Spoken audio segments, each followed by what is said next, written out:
السلام علیکم. Animal بریڈنگس and genetics class میں آپ کو خوش آمدید. آج ہمارا ٹاپک ہے ان بریڈنگ، مطلب قریبی رشتہ داروں کا باہمی ملاپ. تو تصویر بھی آپ نیچے دیکھ سکتے ہیں. اس میں کیا ہوتا ہے کہ اس طریقے میں نسل کشی اس جانوروں میں کی جاتی ہے جیسا کہ ماں باپ ہے اس کی اولاد کے ساتھ، یا بہن بھائی کا آپس میں ملاپ کر کے بچے حاصل کیے جاتے ہیں. اس کو کہتے ہیں ان بریڈنگ.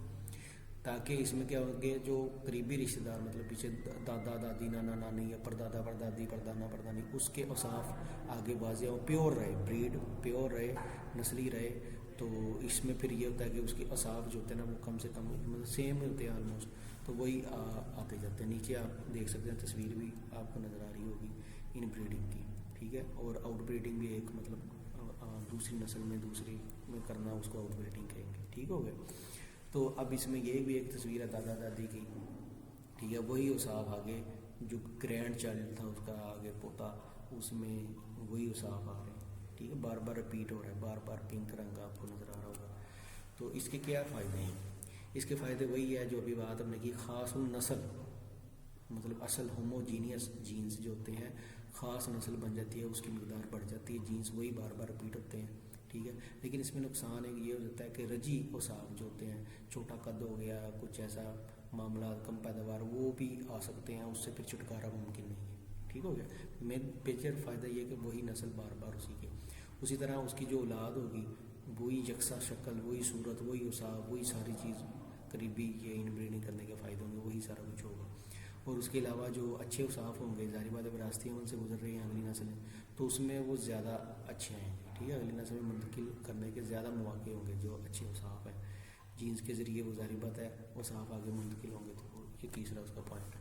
چوتھا، اب جانور جو یہ نزدیکی رشتہ داروں کا ملاپ ہوتا ہے، اس میں کیا ہے، جانوروں اور پرندوں میں نزدیکی رشتے کی شاخیں، ان بریڈس شاخ بنا دیتی. جیسے ہم برائلر کی آج کل مثال دیتے ہیں کہ آج کل مرغیوں میں بہت اچھی مطلب قسم گوشت اور انڈے کی پیداوار مرغیوں سے کیسے برائلر اور لیئر کیسے بنا. اسی طرح جو یہ جینیٹکس جو ماہر جینیٹکس تھے، انہوں نے بیٹھے، انہوں نے شاخیں بنائی قریب تر قریب رشتہ دار کی کرتے کرتے، جو بہترین گوشت کے لیے بہترین تھی، جو انڈوں کے لیے بہترین تھی، ان کی شاخیں بناتے بناتے انہوں نے آگے بریڈر بنا دیا. ٹھیک ہے. گوشت کے لیے برائلر بن گیا، لیئر کے لیے جو ہے انڈوں کے لیے لیئر بن گئی. تو یہ بہترین ہے. اب اس کے نقصانات جو کچھ چند احتیاطی تدابیر آپ کرنا چاہیے کہ وہ یہ ہے کہ وہ ابھی ہم نے پہلے بات کی کہ رجی اوصاف، ریسیسو جینس جو ہے وہ ظاہر ہو جاتے ہیں، اس کا امکان زیادہ ہے. ٹھیک ہو گیا. اور پھر جو ریبڈ ہے اس میں ناپسندیدہ اوصاف بھی ظاہر ہو جاتے ہیں، مطلب جینو ٹائپ بھی ظاہر ہوگی، فینو ٹائپ بھی ظاہر ہو سکتی ہے. تو کیا وہ ناپسندیدہ کہ وہی چھوٹا قد آ گیا، کوئی زرخیزی کم ہوگی، کمزور بچے ہوں گے، یا ایسے مسائل آنا شروع ہو جائیں گے. ٹھیک ہے.